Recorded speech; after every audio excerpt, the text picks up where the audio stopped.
Selamat siang Bapak Ibu guru hebat.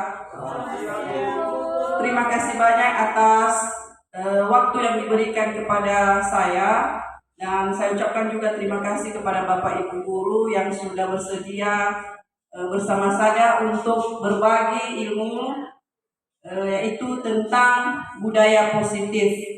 Jadi pada kesempatan ini saya akan berbagi tentang beberapa hal yang sudah kami terima di dalam pembelajaran calon guru penggerak angkatan 9, yaitu tentang budaya positif. Nah, ada beberapa hal yang diperkenalkan kepada kita dalam budaya positif ini, yaitu tentang disiplin positif dan nilai-nilai kebajikan. Ya. Yang mana Bapak Ki Hajar Dewantara menyatakan untuk menciptakan murid yang merdeka, maka syaratnya adalah harus ada disiplin yang kuat. Nah, disiplin yang kuat di sini adalah disiplin yang tumbuh dan muncul di dalam diri seorang anak. Disiplin yang diinginkan di sini adalah disiplin yang berasal dari dalam diri si anak tersebut, yaitu disiplin intrinsik.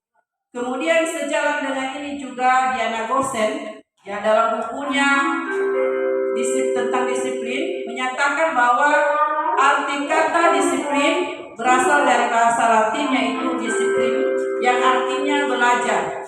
Kemudian kata disiplin ini berasal dari arti kata yang sama dengan disiplin atau murid ataupun pengikut. Maka dia menyimpulkan bahwa seorang pengikut ataupun seorang murid harus paham betul alasan mengapa mereka mengikuti suatu aliran atau ajaran tertentu, sehingga motivasi yang terbangun adalah motivasi intrinsik, bukan ekstrinsik. Selanjutnya, Bapak Ibu, tujuan kita sebagai pendidik adalah bagaimana menciptakan anak-anak yang memiliki disiplin diri sehingga mereka bisa berperilaku dengan mengacu pada nilai-nilai kebajikan universal dan memiliki motivasi intrinsik, bukan ekstrinsik. Selanjutnya, nilai-nilai kebajikan universal itu kalau untuk Indonesia adalah sebagaimana tercantum di dalam profil pelajar Pancasila.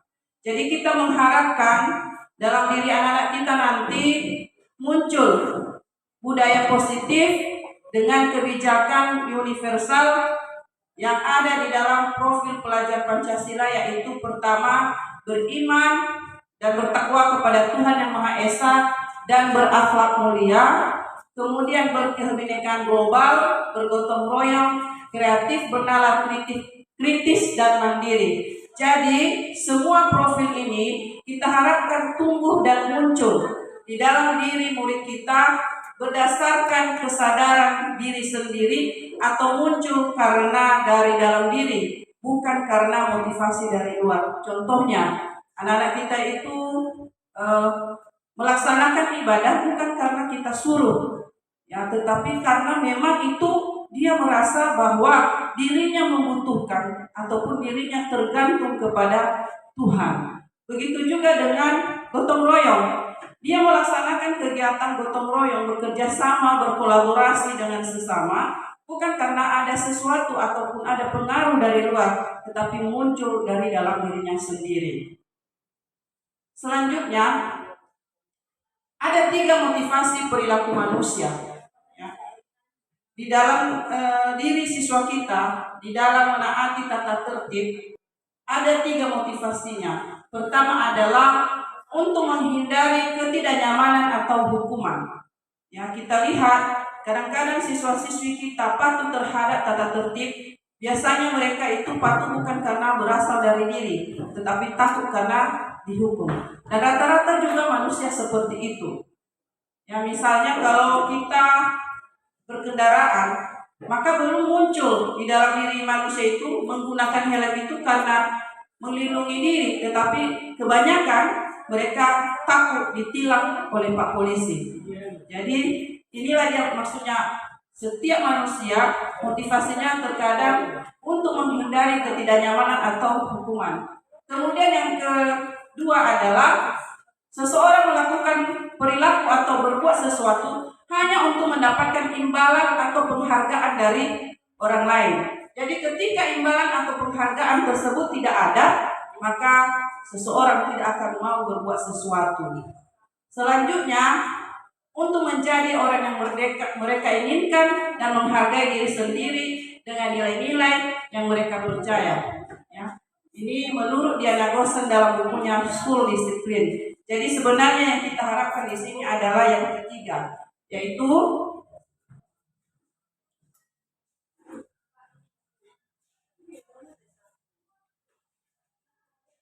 kita berperilaku itu hanya tujuannya adalah karena kita menghargai diri kita dan mempercayai nilai-nilai yang kita miliki. Selanjutnya adalah ada 5 kebutuhan dasar manusia. Pertama adalah kebutuhan bertahan hidup. Contohnya kebutuhan makan, minum, rumah tempat tinggal. Kemudian yang kedua adalah kasih sayang dan rasa diterima. Selanjutnya penguasaan.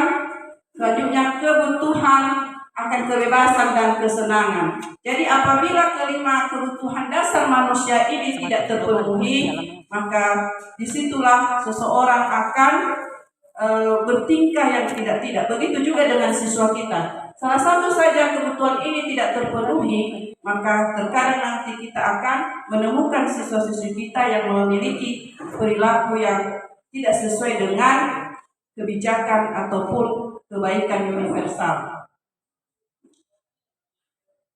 Selanjutnya adanya keluar kata-kata pengancaman supaya dia takut. Selanjutnya pemantau. Apa ini pemantau? Mengawasi. Biasanya pertanyaan yang diajukan oleh seorang pemantau adalah peraturan apa? Apa yang telah kamu lakukan? Nah, biasanya posisi ini menggunakan stiker atau slip catatan. Jadi setiap kesalahan-kesalahan siswa akan kita catat. Ya, kita catat bahwa hari ini sudah berbuat seperti ini. Maka catatan-catatan itu nanti akan kita kumpulkan dan bisa menjadi membuat identitas anak menjadi rusak. Ya, anak merasa bahwa saya ini sudah betul-betul banyak kesalahan berdasarkan catatan yang diberikan oleh seorang guru. Selanjutnya adalah pembuat merasa bersalah.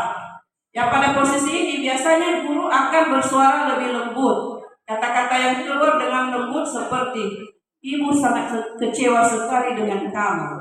Ya, ketika ada siswa kita yang salah, maka kita tidak marah, tetapi mengeluarkan kata-kata, kenapa bisa begitu nak? Saya kecewa sekali, padahal kamu selama ini sudah baik-baik. Nah, jadi sehingga anak merasa, oh saya sudah salah.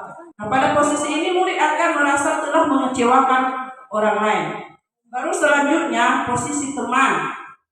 Ya, guru pada posisi ini tidak menyakiti murid, namun akan tetap berupaya mengontrol murid melalui persuasi. Ya, ajakan. Ayolah demi Bapak, ya sudah kali ini tidak apa-apa. Nah, di sini hal negatif dari posisi teman ini adalah murid akan merasa kecewa jika guru yang biasa membantunya tidak membantunya lagi. Dan biasanya pada posisi ini murid hanya berbuat baik kepada guru-guru yang sudah membela dirinya. Sementara kepada guru yang lain tidak membela, maka dia tidak akan pernah berbuat apa yang dibutuhkan oleh guru tersebut.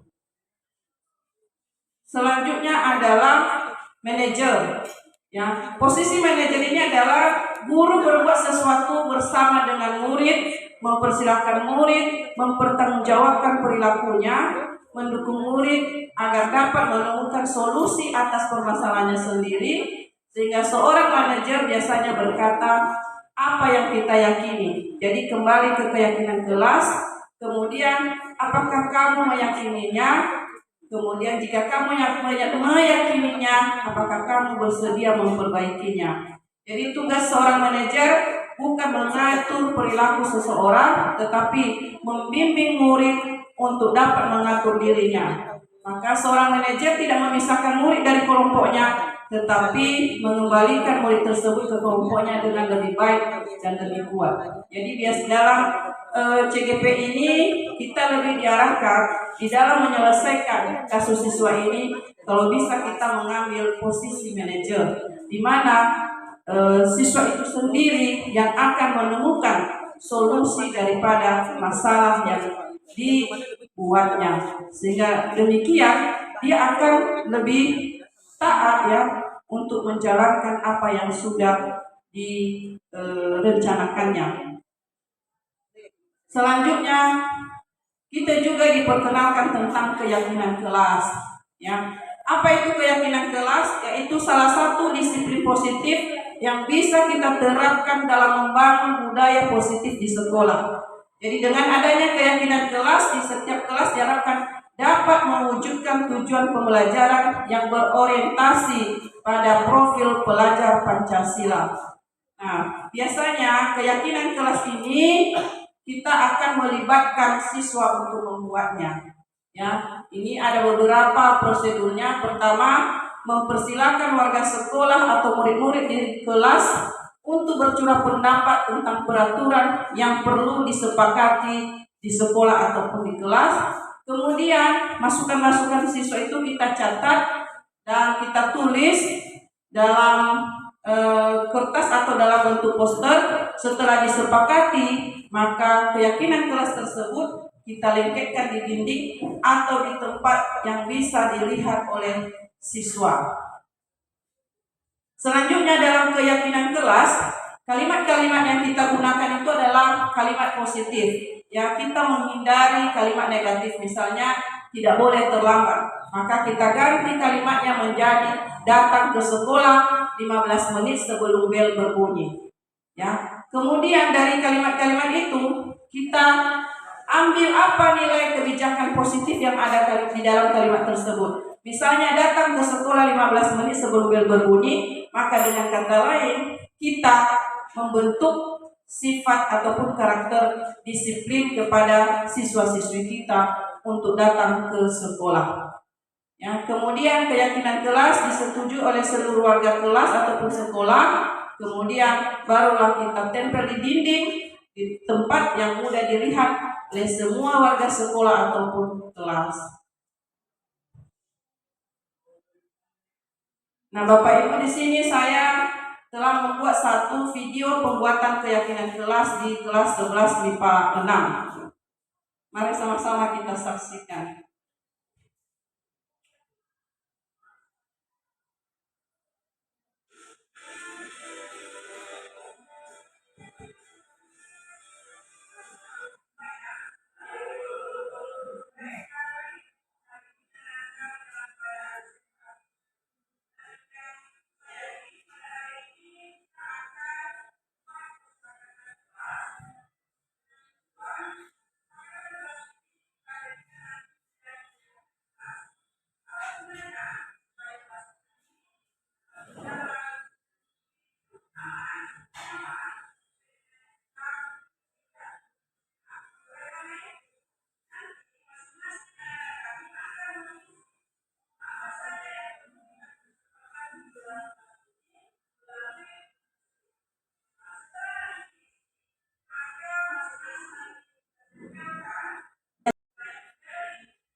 Jadi Bapak Ibu, kita bagikan kepada masing-masing siswa untuk menyampaikan pendapat mereka tentang apa yang harus disepakati di dalam kelas tersebut.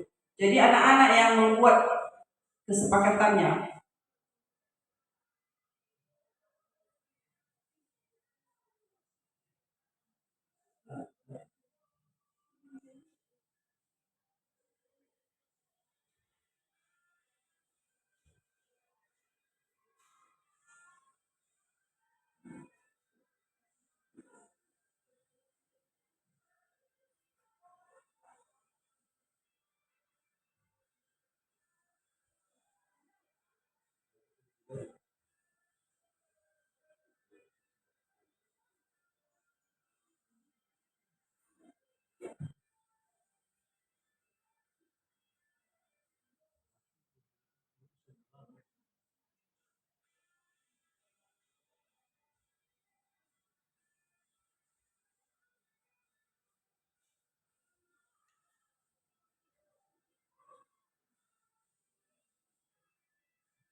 Jadi kesepakatan yang sudah mereka tuliskan, masing-masing akan melengket di papan tulis.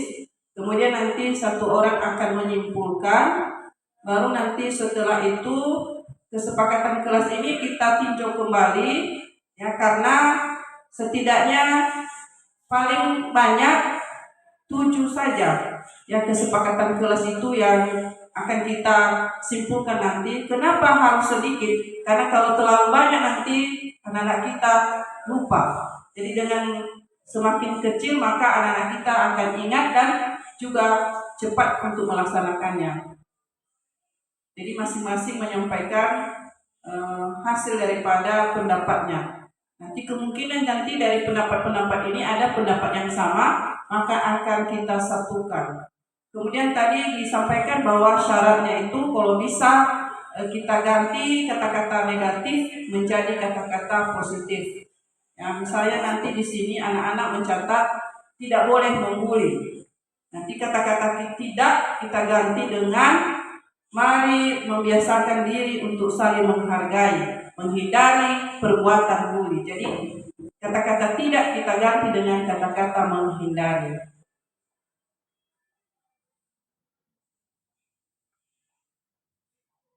Oke, baik. Selanjutnya Bapak Ibu, yaitu segitiga restitusi. Apa ini segitiga restitusi? Segitiga restitusi ini adalah proses menciptakan kondisi bagi murid untuk memperbaiki kesalahan mereka sehingga mereka bisa kembali pada kelompok mereka dengan karakter yang lebih kuat. Jadi dalam menyelesaikan masalah, maka kita diarahkan untuk menggunakan segitiga restitusi. Yang mana segitiga restitusi ini ada 3 tahapannya. Pertama adalah menstabilkan identitas. Ya, kita akan bertanya kepada siswa bahwa betul dia sudah berbuat kesalahan, maka mungkin nanti dijawabnya betul. Maka kita akan menyambung, tidak langsung menjas kamu itu salah, tetapi kita giring dia dulu untuk menstabilkan identitas bahwa benar setiap orang itu pasti punya kesalahan. Namun pasti juga orang berbuat demikian ada alasannya. Jadi setelah menstabilkan identitas, maka kita memvalidasi tindakan yang salah. Ya, dengan kata-kata kamu tentunya punya alasan mengapa melakukan hal demikian. Baru nanti yang terakhir adalah menanyakan keyakinan kelas. Apakah perbuatanmu itu sudah sesuai dengan keyakinan kelas yang kita sepakati? Contohnya misalnya dalam keyakinan kelas mereka menyepakati bahwa datang tepat waktu. Maka ketika ada anak kita yang terlambat, maka pastinya pertama nanti kita mengatakan bahwa semua orang pasti pernah terlambat, kemudian baru kita validasi. Kamu pasti punya alasan kenapa sering terlambat, baru nanti kita tanyakan keyakinan kelas yang mana yang sudah kamu langgar, kemudian bagaimana solusinya. Jadi bukan kita guru yang memberikan solusi, namun anak tersebut yang akan mencari solusi terhadap masalah yang dihadapinya. Di sini juga Bapak Ibu saya tampilkan contoh penyelesaian kasus siswa dengan segitiga restitusi.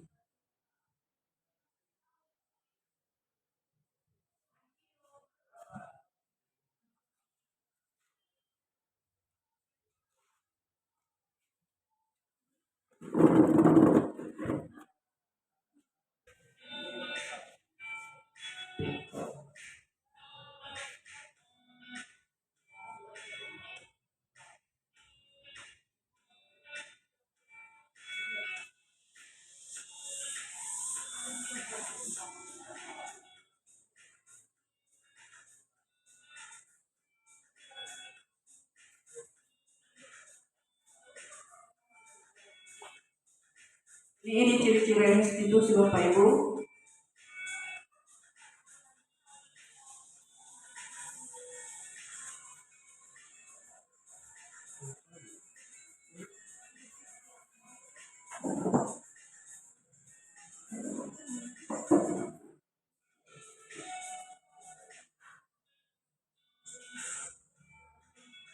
Jadi kasus yang pertama adalah tentang siswa yang tidur di dalam kelas ketika les pembelajaran sedang berlangsung.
Kemudian kasus yang kedua Bapak Ibu yaitu si Aziza tidak melaksanakan piket kebersihan kelas.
Oke, demikianlah Bapak Ibu tentang budaya positif yang saya presentasikan pada hari ini. Jika ada tanggapan dan pertanyaan kami persilahkan.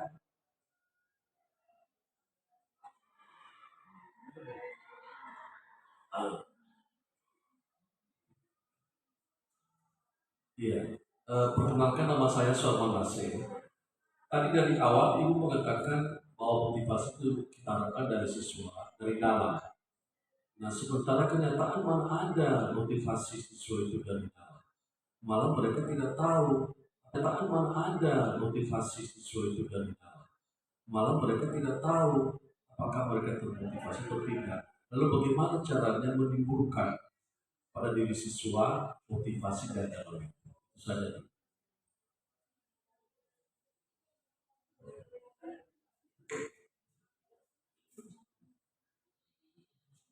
Baik Bapak, terima kasih Pak Lase atas pertanyaannya. Bagaimana cara kita menimbulkan motivasi dalam diri anak? Maka pertama dulu tentunya kita akan menyampaikan yang menyadarkan siswa akan kebutuhannya. Ya misalnya tadi kan sudah saya contohkan kenapa kita harus ya tampil dengan dengan atribut yang lengkap. Tentunya kita menyadarkan bahwa dengan kamu menggunakan atribut lengkap maka kamu akan lebih keren, lebih hebat dan lebih mantap ya dan nampak sebagai seorang siswa. Kemudian misalnya menumbuhkan ya jiwa supaya mereka lebih nyaman dalam beribadah atau mendekatkan diri kepada Tuhan, maka kita memunculkan bahwa kita ini adalah makhluk ciptaan Tuhan. Kita tidak bisa hidup tanpa bantuan daripada Tuhan. Oleh karena itu, sebagai seorang makhluk atau hamba, maka kita perlu bersyukur dan berterima kasih kepada Tuhan, karena memang kita tidak bisa apa-apa tanpa adanya campur tangan Tuhan.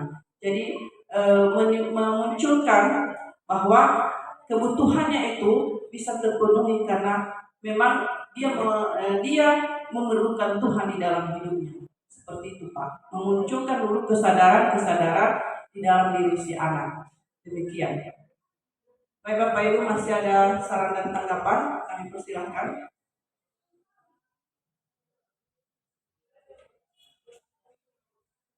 Terima kasih, saya Lucy Bestari. Yang mau saya tanyakan mengenai restitusi. Cara penyampaian kita kan ada beberapa. Bagaimana kalau sudah kita lakukan, akan tetapi si anak masih melakukan kesalahan? Makanya itu saya tanya.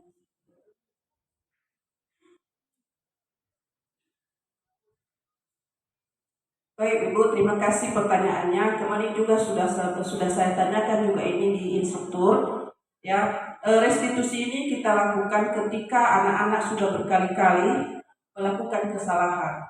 Kemudian jika melakukan hal yang sama, maka kita juga akan kembali mengingatkan dia dengan keyakinan-keyakinan kelas yang sudah dibuatnya bersama kita.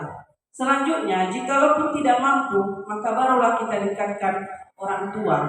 Karena kita ketahui bersama bahwa di pusat pendidikan itu ada 3, yaitu sekolah, orang tua, dan masyarakat. Jadi tentunya misalnya si anak masih belum bisa dengan cara restitusi, maka barulah kita dekatkan orang tua supaya orang tua juga bisa bekerja sama dengan kita di dalam menyelesaikan masalah-masalah anak. Seperti itu Ibu. Terima kasih. Baik, demikianlah presentasi dari saya. Jika ada kekurangan, saya minta maaf dan terima kasih banyak atas waktu yang sudah diberikan Bapak Ibu kepada saya.